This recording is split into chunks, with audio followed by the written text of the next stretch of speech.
everyone. Thanks for joining us. Of course, back here with Fred. We're recording just before the England game here, so we're all smiles now. We'll see where we are next time.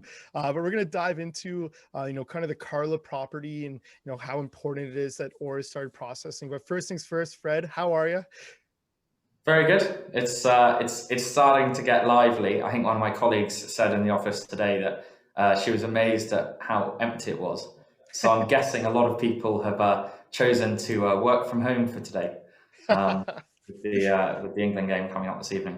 Yeah, well, I know it must be nervous, but here, let's start diving into it. We were getting a ton of questions about kind of Carla, and maybe we want to introduce the property a little bit, and then obviously talk about the significance that the Aura started to process, and we'll talk about that later. So Karlawinda, a few salient points to start on. It is Australia's newest gold mine. So it's just had first gold pour, just coming into production. And I think what's really impressive about that is that you get quite a lot of brownfield redevelopments. Those are old mines that were in the 90s, in the early 2000s, and they're now coming back into production. Technologies opening up new resources, or the gold price has made it economic. And this is different and slightly unique because it's not often you get a brand new mine being built in an Australia or a Canada or a Nevada, the really mature jurisdictions, in tier one countries. So I think that's really to see that coming on, and to see it coming on budget and on schedule in Australia, which has essentially been embargoed themselves, you could say. So I think that's really impressive, because it's no mean feat to do that at the best of times, and to do it over the last year or so is I'm sure behind the scenes there's a lot that they've had to do to make that happen. But one of the reasons we bought the royalty is not just because this is virgin in terms of exploration. So when you have a brownfields mine, 2 million ounces, and then it went on to care and maintenance, and then 20 years later it comes back on, and they find another 2 million ounces, and it goes again for 20 years. This is the first exploration, the first resource and reserve they've done. So in terms of exploration potential, there is a huge amount of exploration potential around that mine, and it's the thing that really attracted us, because it's where you get all the upside as a royalty company. If that mine goes from a 10-year reserve life to a 30-year reserve life, if we're paid back in, on the basis of 10 years only, we get a really, really good return over time. And when you aggregate those kind of deals together, that's when you get the sort of, the really impressive, I think, value creation in the royalty space. And with this asset and this mine in particular, it's a low grade, really, really large resource. So I think one of the geologists who was putting it together said that, what they mine there won't be limited by the amount of gold that's in the system. It will be what is economic to extract.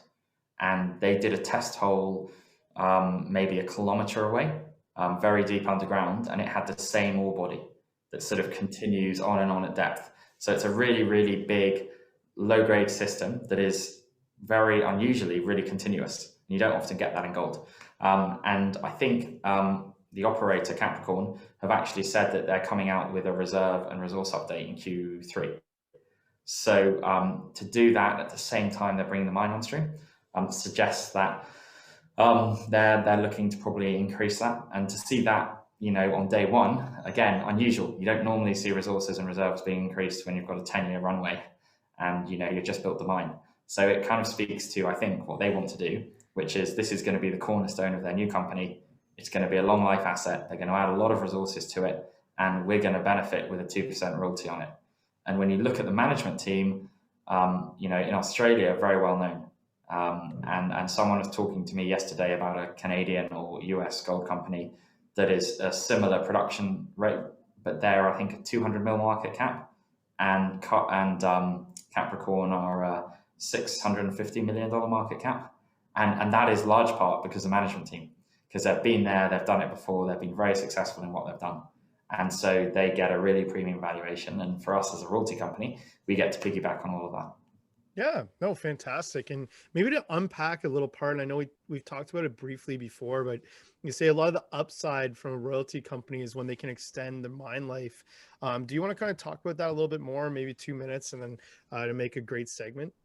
Yes, it's. I think what you really want with a royalty, and where the royalty instrument and business model is so powerful is the optionality, and it's optionality on exploration success, and it's optionality on technological improvement.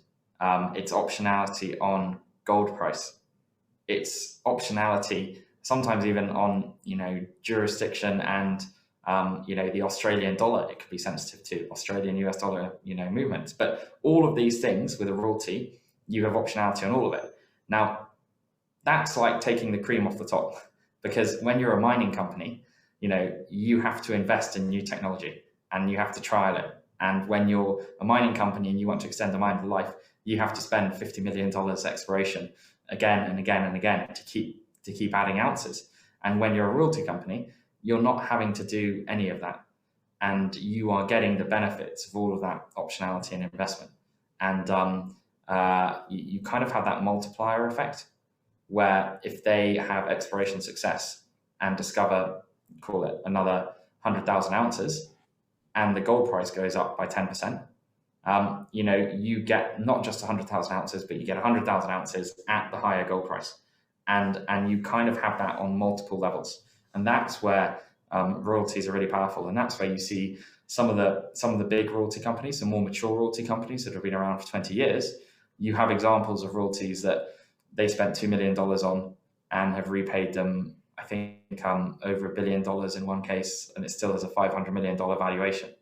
And it's because there was a hell of a lot more gold than anyone was expecting. And you get royalties over good assets with good management teams. You give yourself the best possible chance of getting that. And so for us, getting these royalties over at Wang Yon, 1,000 square kilometer license package, at Mercedes, 700 square kilometer license package, at Karlawinda, I think it's about 150 square kilometer license package. But there are plenty of royalties out there that are 3 kilometers by 3 kilometers, a 9 square kilometer royalty. And that might have by itself, that could easily have a 20-year mine life. So the fact that we've got, just between those 3 royalties, almost 2,000 square kilometers of prospective ground covered at existing mines is huge, because you can genuinely be exploring there for decades and still finding new gold. And there's this great example of a mine that it's just on the border with Ghana, and I used to sort of know it. They actually sold the mine, Classic, when it had a few years mine life left. And the people who bought it, the company came in and they made a new discovery within, I think, about 1.5 kilometers of the mill. So if you can imagine, there's this mine that's been going for 15 years, it's running to the end of its mine life, new operators come in, do some exploration, and sitting, 15-minute walk away is another couple of years of ore that they hadn't found originally. And it's really that you have that potential, particularly with gold deposits, I think, which is why gold deposits work with the royalty model, because gold deposits are nowadays 1 or 2 parts per million is an economic gold deposit. So it's very easy to miss it. You can drill it like Swiss cheese, and you can still have an ore body sitting in the middle, and you've missed it. And that's why you can keep exploring. And in systems where you have that mineralization and it's prolific, you have a really good chance of that. Yeah, excited, and we can unpack some of this in future videos. I want to invite anyone with questions, please drop them below. Extremely interesting. Back to kind of Karla. Anything other than the hey, we're producing, that means there's cash flow coming. Anything other than the obvious to chat about on that side of things? I think the reserve and resource update will be interesting. One of the things that was flagged to us independently, this is our view on it, but they did the pit shell, they modeled it at about a $1,200 gold price. And so because it's a big, large, low-grade resource, there's a lot of mineralization sort of sitting in a sort of bucket like this. And what they do is they optimize it and say, okay, at $1,200 gold, let's cut out a lot of this and let's make it this big. And so if they move that pit shell to $1,400 gold, you know, it actually can really dramatically increase the size of the existing resource without even any exploration, because it's already there. It's just not in their mine plan. And so again, it's when you get good management, they tend to be conservative on some of the inputs. And you saw that at Wang Yon's Taranga's Wang Yon mine, where 130,000 ounce a year mine plan turned into 175,000 ounces a year. And I think there's potential with time for that to be the case here, where actually they can have a bigger pit shell, they can include more of the resources. With exploration success, they can add to the mine life, and you know, all of a sudden it's a bigger mine, a longer mine life. It can even have higher throughput than they planned, and that's all. I think you know, those are some of the things that we have.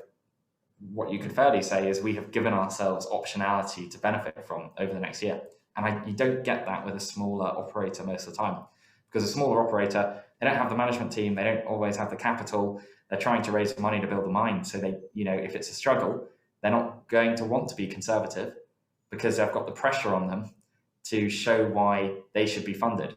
And so they're doing the opposite, and they're overstating or sort of being aggressive in all their assumptions to get it built.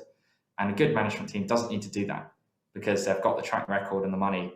And so they go the opposite way, and they go, we're going to be conservative on this and make sure we hit all our targets and actually exceed them.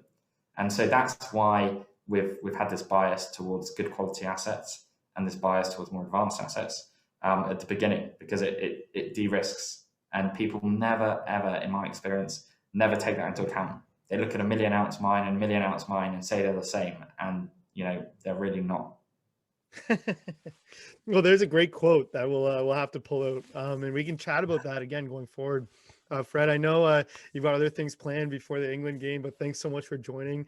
You know, best of luck, and I look forward to chatting again here soon. Cheers, Jason. Much appreciate it.